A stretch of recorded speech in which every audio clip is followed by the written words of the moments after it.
All right, family. Black Power. Black Power is the truth hour with General Sarasu said he kicked back.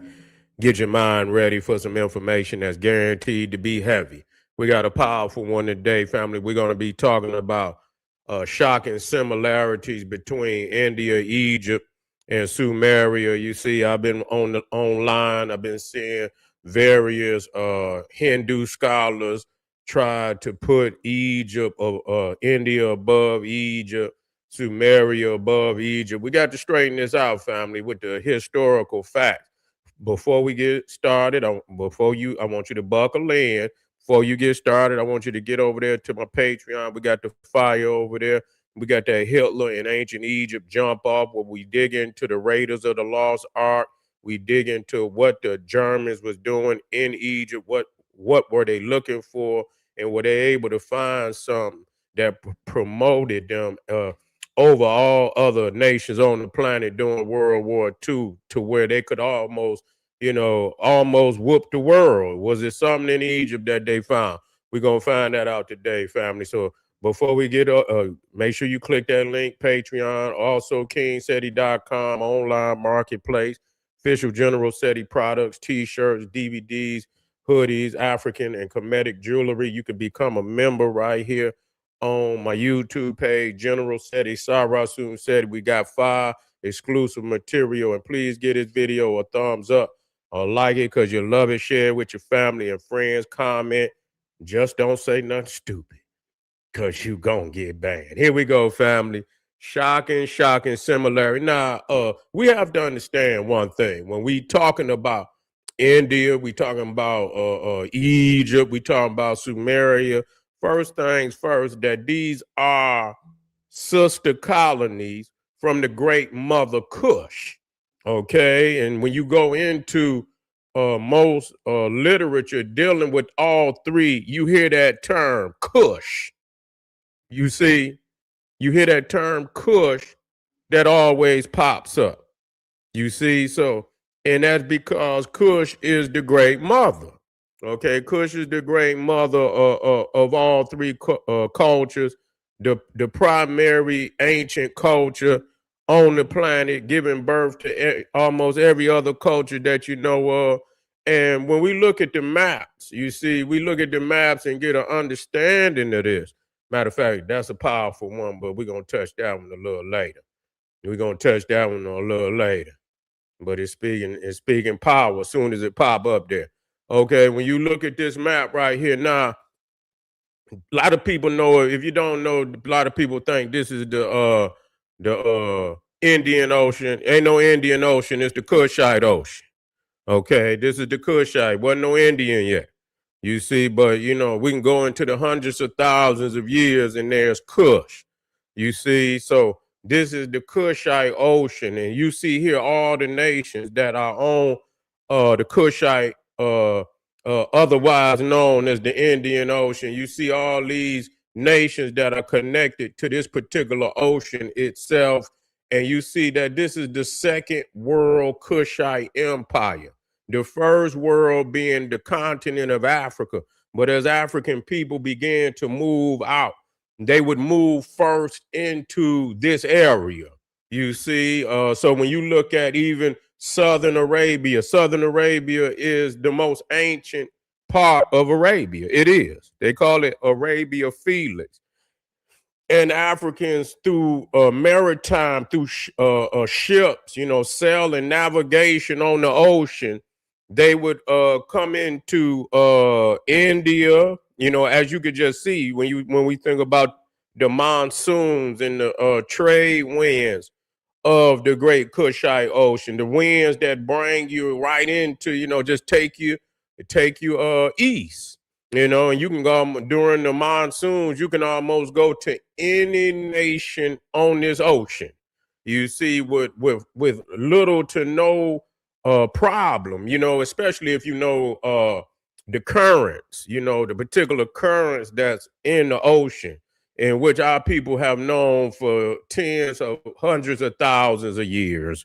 You see, there's islands in the middle of this ocean, this Kushite Ocean. You wouldn't even believe Africans is in the middle. You see, African people are in the middle of this ocean on islands that they rarely put the islands up there. They don't even want you to know they're up there. You know what I'm saying? So when they go in there and colonize it, most people ain't gonna have no problem because they won't even know it exists. You see, so this is and that's why when you start talking about how long people's been on these, like Australia, they say people been in Australia almost 60,000 years. Some say 60, between 60 70,000 years, and far longer than even Europe. You see, so which means that our people went east. They went east before they went west. Hold on, fam.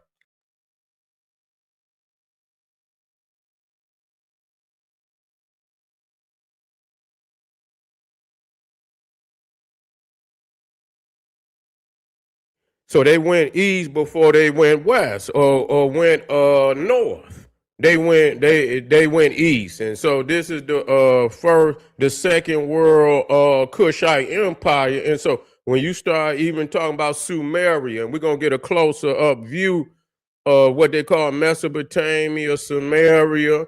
Let me get that in there right there. So you're looking at the monsoons, and when you look at you got the summer monsoon, and that's all the way to the right. You see, and the monsoons are these powerful winds. It bring a lot of rain. You see, it bring a lot of rain. These are the monsoon. But in the root of that, this is where you get the Mon Khmer. The Mon Khmer.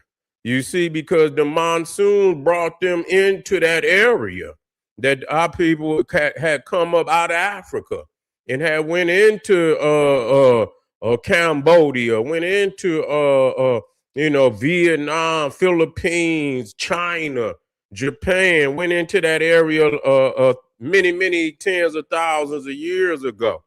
And so when people look and see, the layout of many of the temples, a lot of the sacred symbols and regalia, it's not a coincidence.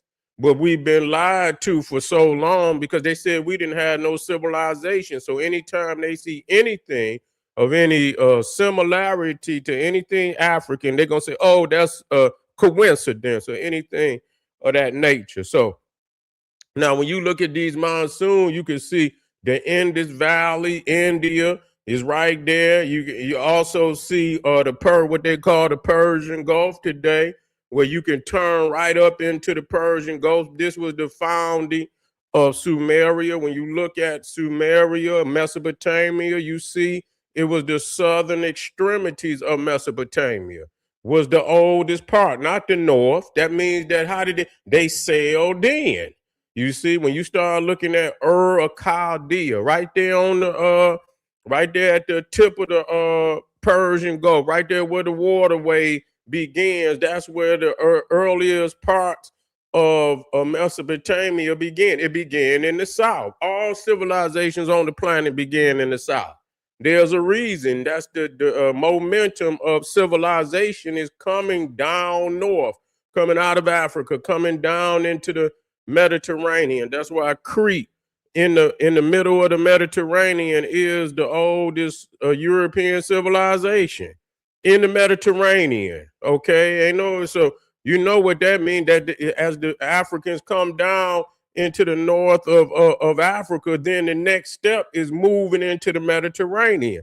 And so the islands in the Mediterranean were populated before mainland, some of it, but a majority of those islands, were populated first and foremost. You see, and so this is very significant in which, in when we deal with this. You see, now when we get to talking about when we talk about Ham, we talk about the biblical father of the African races. Now, what's crazy when you go off into the Talmud, when you go off into the sacred book of the Orthodox Jews, they link India with Ham.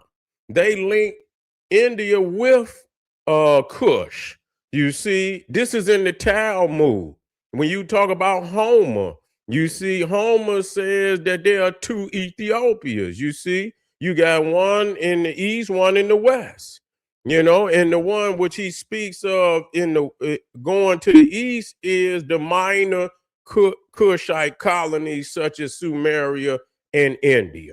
Okay, those are the, and so now this term where we talk about Ham and Kam, I mean, it even go into the east. Now you got Champa, but you also got Kush in India, Kosh.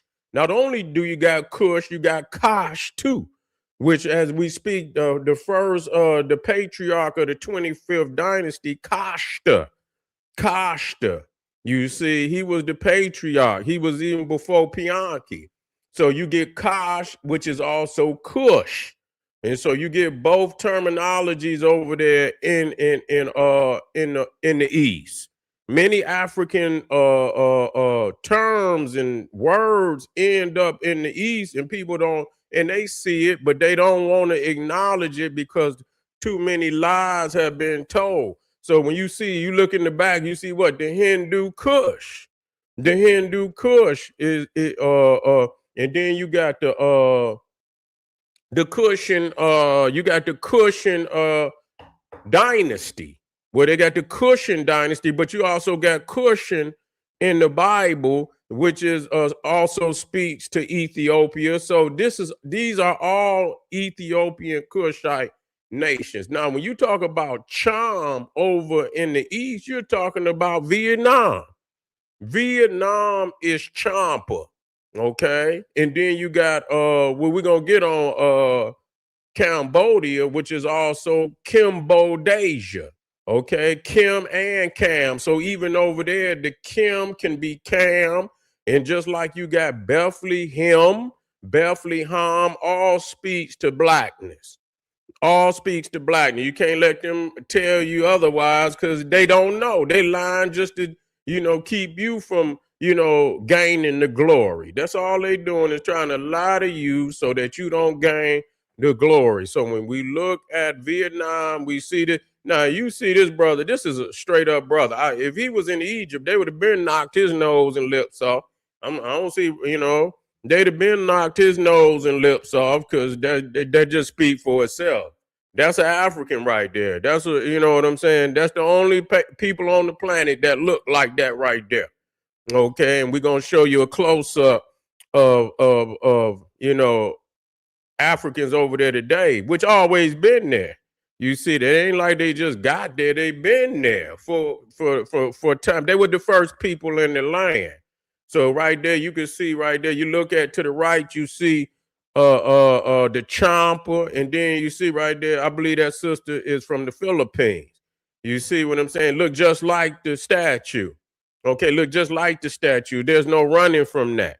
And so when you look at the Buddha being woolly-headed Buddhas, and all the Buddhas is woolly-headed. And they'll tell you that there's some shells. Why y'all ain't rocking no shells today like that? You see, down to the nape of the neck. You don't got no shell that go down to no nape or no neck. You see, this is all lies. And so they put on all this regalia to hide the fact. That's just like the Olmec. They go and take these so-called Mexicans or whatever and say and put them up to the statues, and people say, oh, they look, well, take the helmet off, damn it. Take the helmet off. Y'all don't never want to take okay, do you got the same? And we see they don't never show the Olmecs with the afros on their head, with the peaks, and the only black people have that peak like that. When you don't get that line up, that was old school. That back in the 70s, 60s and 70s, well, it was getting some line, but a lot, we wasn't so haircut prone back then. You know what I'm saying? We wasn't not like today. Back then, you know what I'm saying? It might be a while, for you get a haircut. And if you did, mama or somebody might have did it for you. And you didn't go down to the barber. They was still, stuck in them 60s and in them early 70s hair dudes. They was getting pump waves. They down there getting them finger waves, And so you wasn't getting no, and so it might been a while before you had a haircut. If you didn't get one, you had that peak, depending on how and so when you look at the old mechs, you see that they got certain peak, that's just identification. You see, and so a lot of times, we have to put up the right statutes that clarify, who the original peoples over here in these lands are. So you can see right here, the Champa, the Mon, Khmer, are the indigenous Kushite people that came from Africa. Yes, indeed. Now, also crazy that, with the Buddhism and, I don't know with I don't think with the Hinduism so much. But when you go back to ancient Kemet, you know that many of the priests were bald headed. You see, and so when you look at Buddhism, they also are bald headed, a bald headed priesthood, a shaven headed priesthood, which is also and see, these is just a couple of indicators. That they got it from the indigenous Kemite, Kushite priesthood that took it into the land. If you get Stolen Legacy by George G.M. James, he speaks how the mother university was in Africa. You see that the mother university was in Africa, and it sent out, colonists all over the world and set up minor universities in various nations that and they were taught by the curriculum of the great university systems of the Nile Valley.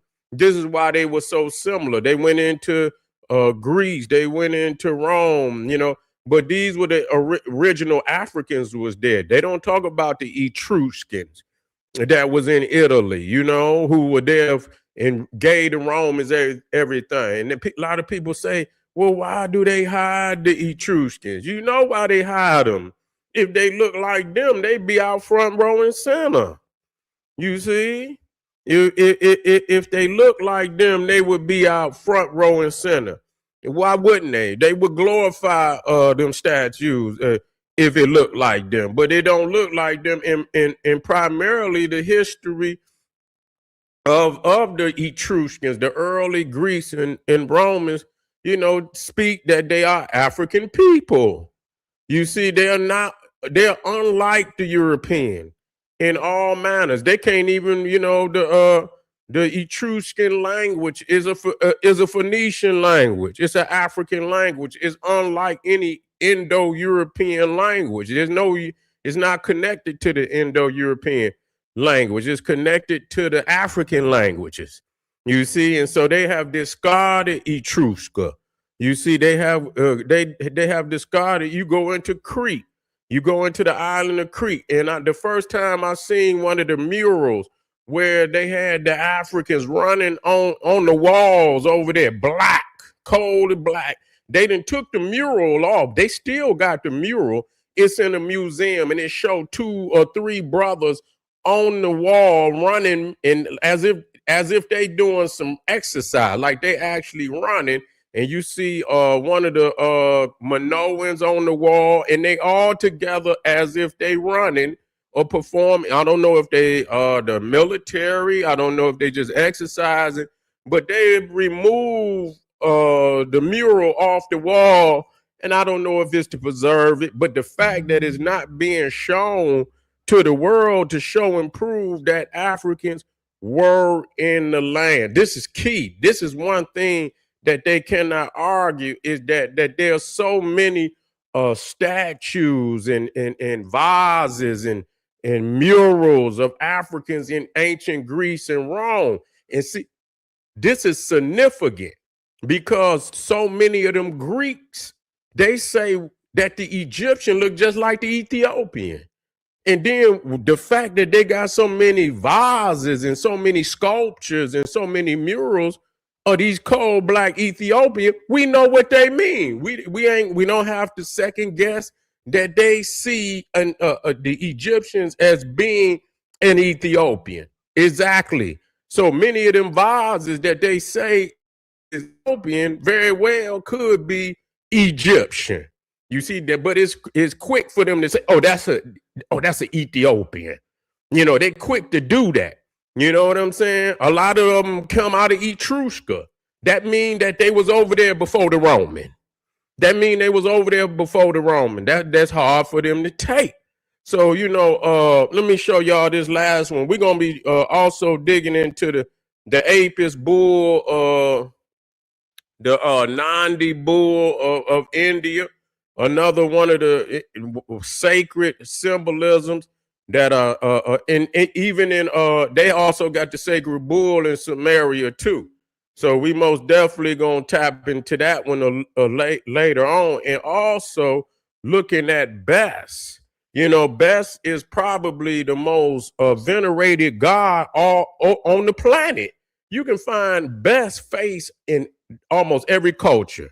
Even when you come over here to what they call Native American, and you look at what they call them totem poles, you know what I'm saying? You can see animal zoo types with the tongue sticking out. You can see Bes right here in the Americas. You see, you can go far into the Oceania, Asia, Europe, all through Africa. You find the face of Bes all over the world. The center of the Olmec calendar. This is not no coincidence. This is a universal Kushite culture that's been shared all over the world. I appreciate y'all family for being here. The shocking similarities between India, Egypt, and Sumeria ain't all that shocking. Y'all stay with me. Let me get over here. Let me get back to my comments. That's right.